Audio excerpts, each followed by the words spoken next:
Welcome, Bills Mafia. I am the Big O, Jerry Ostrowski, and this is the Overreaction Buffalo Daily Report.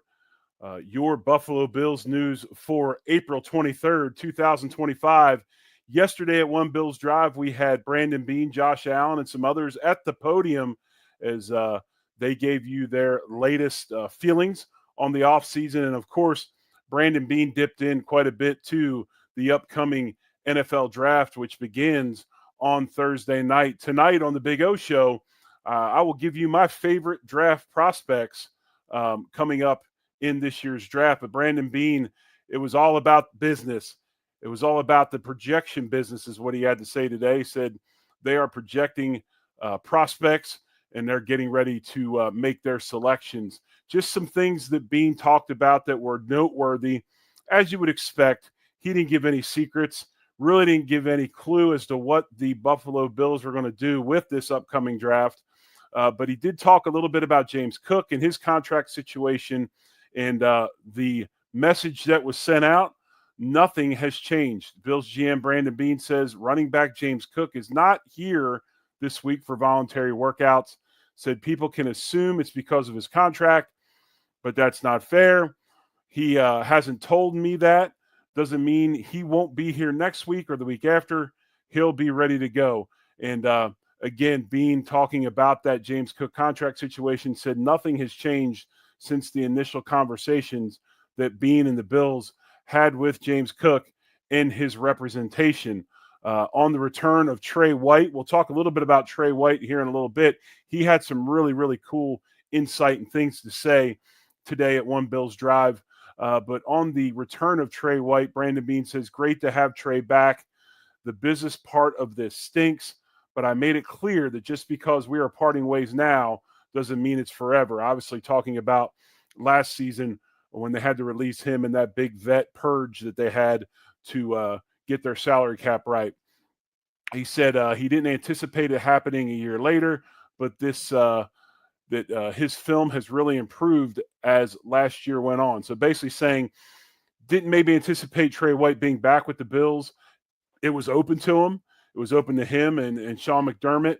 And looking at his film and seeing how he did get better from the start to the end. And you remember, he went to the Rams, released after 4 games, went to Baltimore, did some really good things.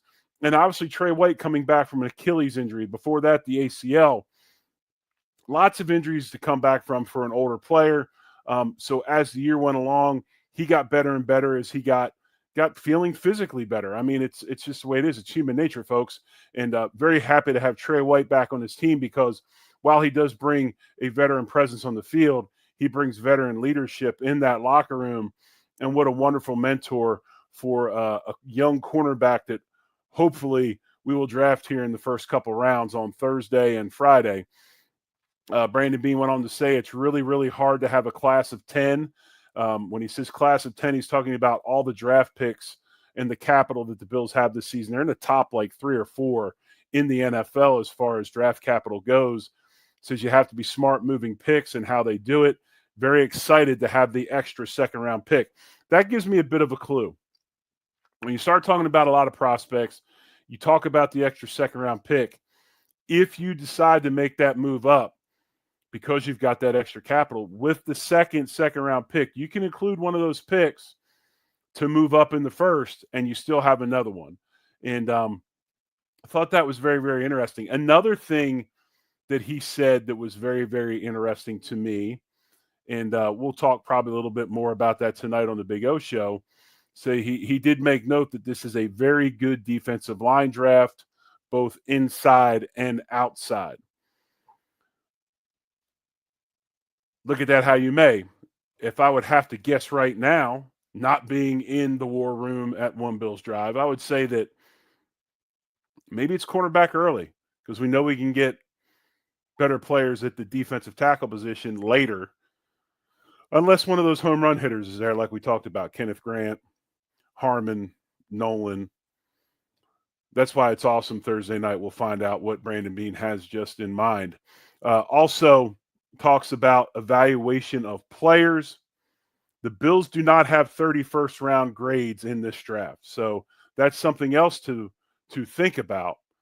But also remember, and Brandon Beane did say this today at the podium, we're evaluating this draft as the Buffalo Bills, not the rest of the league. That's why this thing's so intriguing. Everybody has different opinions.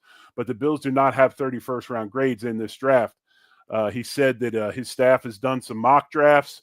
They're just trying to get as much of a consensus on players as far as how they view them, immediate starters, backups, etc. Went on to even talk about how he's not the final say as far as evaluation goes. There's players that he actually likes better than some others, but because of the consensus in the room of the other upper echelon or high-level staff members and scouting and then scouts themselves, their votes trump his. So he will rate a guy higher than maybe the person he likes the most because of the consensus. That's what he means by consensus. So interesting stuff there from Beane. Said he does give a list of players to Sean McDermott to evaluate. McDermott will cross-reference those with scouts and other personnel people. Most of the guys that he gives to McDermott are defensive players, which is not a shock because that's what McDermott, the side of the ball that he's always been with and comfortable with. Josh Allen today talked a little bit at the podium, and Josh kind of, if you like YouTube golf, he's got a really killer golf match. Him and John Rahm take on Phil Mickelson and Garrett. I forget Garrett's last name. One of the most famous YouTube golf creators out there. They have a match. It's on there. It's on each other's channel. Grant Horvat is his name. Really good stuff. But as we know, yesterday the offseason began. Josh Allen was there after year 7, and amazing to think that 7 years into this thing, Josh Allen said that it's the best he's felt physically after a season. Really didn't have any ailments. Didn't take too many hits this last year, and was the least sacked quarterback in the league. And that's thanks to the type of scheme that we're running and how well our offensive line played. So the body felt good. So Josh rolling in this offseason, not having to really put the governor on it. He's ready to go to get prepared for the 2025 year season coming up. What Allen is working on this offseason, this I thought was interesting. Said pre-snap stuff, out of the huddle, his eyes. He's working on his eyes. Pre-snap is what we're looking at right now, just trying to help me identify what I'm seeing better with my footwork in certain routes and certain combinations, making sure that within the offense, I'm doing a good job of setting the protections the right way, knowing where my answers are.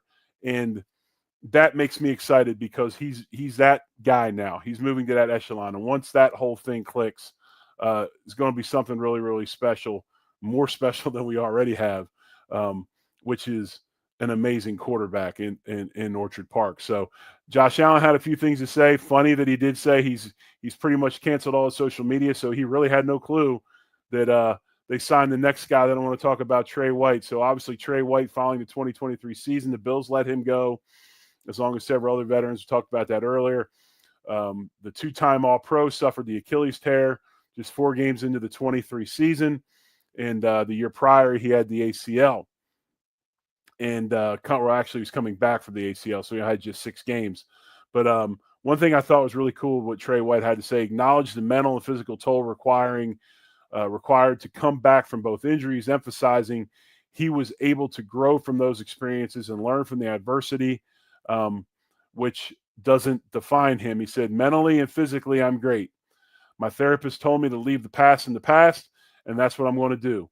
I'm going to move forward because that's all I can do. But just knowing the position that I'm in now, the only thing I can come in and do the best that I can and showcase my talents to the best of my ability. Trey White ready to go. I said it earlier. Excited to have him back. If we can we get some really good play out of him, it would be awesome. But also as a mentor and a leader in that locker room. So anyway, again, tonight, the Big O Show. Tune in. We will be on at 8 Eastern Time, 7 Central. We'll be talking draft prospects, of course, and more about the draft as we roll in to that draft, which begins on Thursday night. So thanks as always, folks. Hit the like button, hit the subscribe button, and review the show. Tell your friends.